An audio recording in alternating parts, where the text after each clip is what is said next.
la posibilidad de que la libra de café pueda llegar hasta los $10 o más.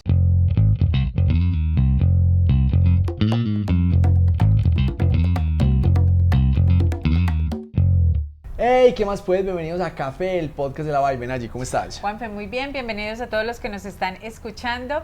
Recuerden que este es el podcast que les ayuda a elevar sus habilidades y acelerar los resultados de su negocio de café.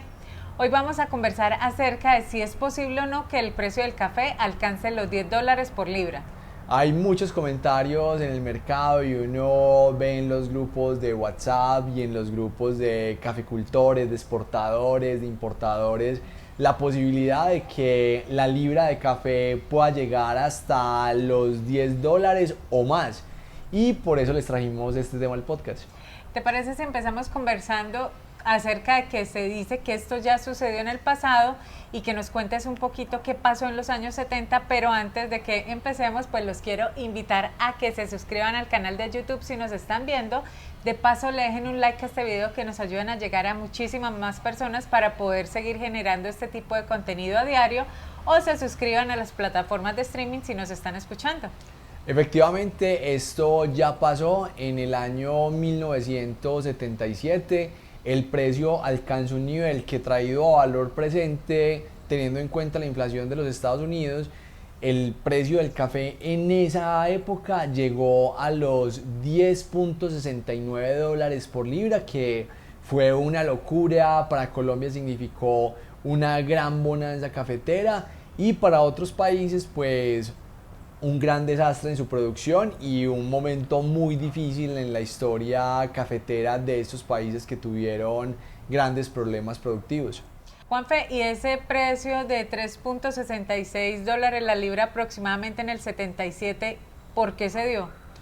Se dio porque en 1975 se dio una helada generalizada en las zonas cafeteras de Brasil que se llamó la helada negra, que acabó con gran parte del parque cafetero de Brasil, y el mercado quedó totalmente desabastecido y con una situación muy grave, que se apoyó en la producción de Colombia y de los demás países que estaban en ese momento produciendo café, porque realmente fue un choque de mercado de un día para otro. Fue en una noche que la helada acabó con gran parte de los cafetos que iban a producir café ese año. ¿Qué pasó? ¿Por qué no se dio el aumento y por qué no se dio el precio histórico en ese 1975? Porque Brasil tenía reservas en esa época. Los países productores guardaban mucho café, tenían reservas, y pudo soportar y pudo aguantar los compromisos que tenía para los siguientes años. Pero ese café se fue acabando, y fue 2 años después, en 1977, que empezaron a incumplir los contratos, y ahí fue cuando el precio se fue a las nubes, que, traído a valor presente con esa inflación de los Estados Unidos, pues representaría hoy en día unos $10.69 la libra. Juanfe, ¿y es posible que ese valor se alcance hoy en día? Porque pues lo ve uno bastante lejos, pero también con la situación que hemos visto en los últimos meses, que cada día se trepa y se trepa más el valor del precio, pues ¿es imposible o no? En el mercado no hay nada imposible. Si ya pasó, puede pasar de nuevo, y nadie tiene la bola de cristal para definir si el precio va a repuntar y va a superar los niveles ya históricos de $4.3 la libra, o se va a estabilizar ahí, o qué va a pasar. No tenemos la certeza de lo que va a pasar más adelante, pero efectivamente el mercado ya nos ha dado muestras de que no tiene límites cuando hay un choque y cuando hay un desabastecimiento y cuando hay un nerviosismo generalizado del abastecimiento de café. Entonces está dentro de las posibilidades y está esa carta en la mesa, y por eso es que tenemos que estar preparados para un escenario así. Bueno, y me gusta también ver como siempre la contraparte de lo que está sucediendo, y es ¿qué pasaría o qué factores tendrían que converger para que suceda lo contrario, para que el precio empiece a bajar?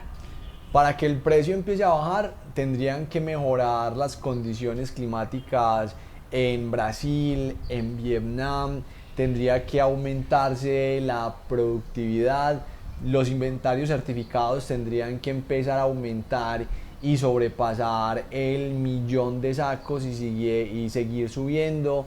Los inventarios tanto en origen como en destino de las diferentes federaciones y asociaciones también deberían empezar a aumentar para que el precio empiece a bajar y que la percepción y que la expectativa del abastecimiento de café pues no sea como un temor o un riesgo de que nos vamos a quedar sin café, sino que ya se den como las condiciones más tranquilas. Mientras que eso no pase, el precio va a seguir muy alto.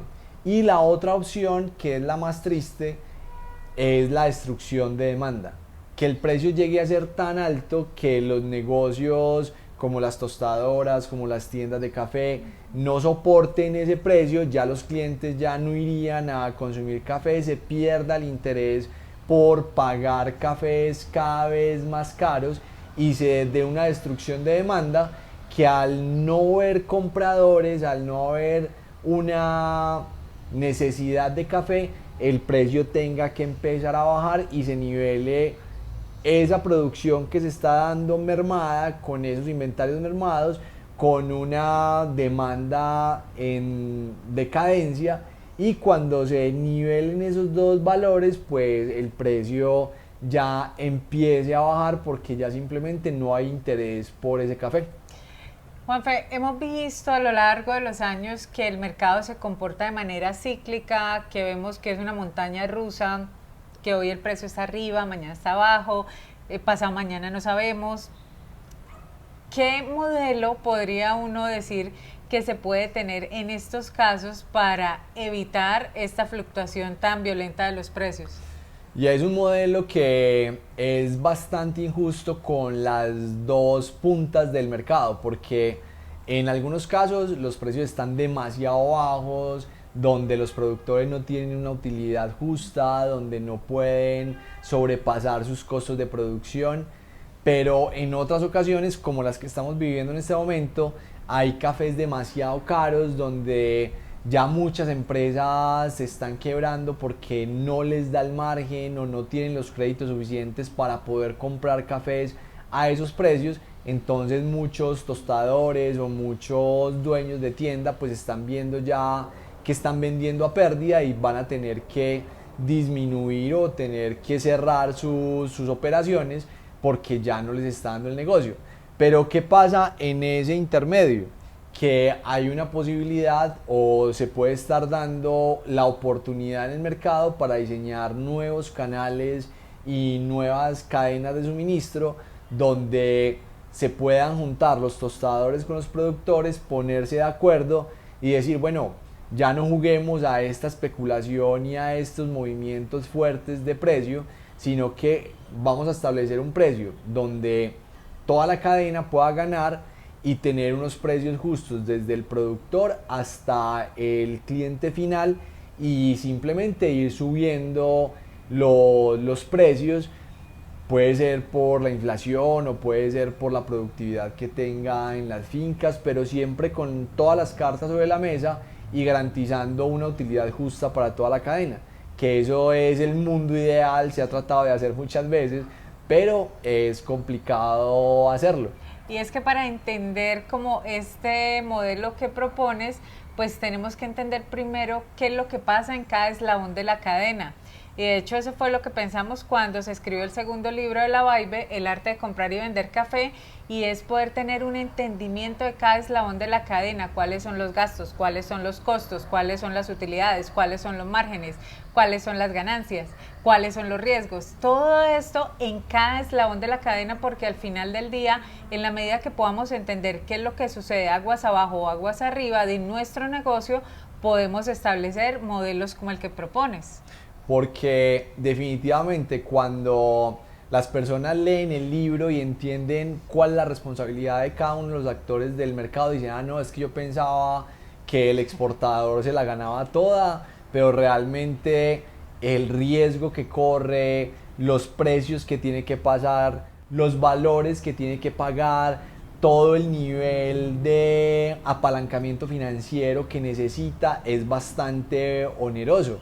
O cuando los dueños de tienda de café dicen, no, es que voy a comprar una finca para que me salga más barata la materia prima, y cuando leen el libro se dan cuenta todo lo que debe tener en cuenta un productor para llevar ese café hasta el café tostado que él comercializa, y dice, uy no, pero venga, hay muchos elementos que no había tenido en cuenta y que realmente justifican ese precio y ese valor que se le está pagando a cada eslabón de la cadena. Ahí es donde se pone interesante el tema y donde cada uno de los eslabones aporta su conocimiento, aporta su riesgo, aporta lo que conoce del mercado para aportar a ese encadenamiento y que todo el mundo tenga esa capacidad de generar negocios sostenibles en el largo plazo. Pero mientras que nos estemos moviendo entre precios muy bajitos o muy altos,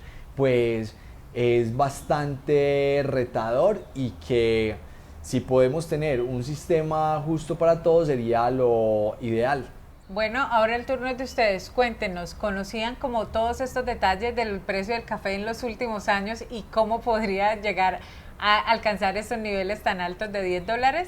Esperamos que este episodio les sirva para elevar sus habilidades y acelerar los resultados de su negocio de café. Recuerden pasar la voz, que si no son ustedes, son familiares o amigos que están empezando en el negocio, ya llevan tiempo en él y necesitan escuchar la información que compartimos a diario aquí en Café, el podcast de La Vibe. Nos encanta compartir este Café La Vibe con ustedes todos los días, y por favor suscríbanse al canal, denle like, y ahí están todas las redes sociales para que hagan sus preguntas, sus comentarios, para que siempre estemos en contacto. Que estén muy bien y que tengan felices cafés. Chao.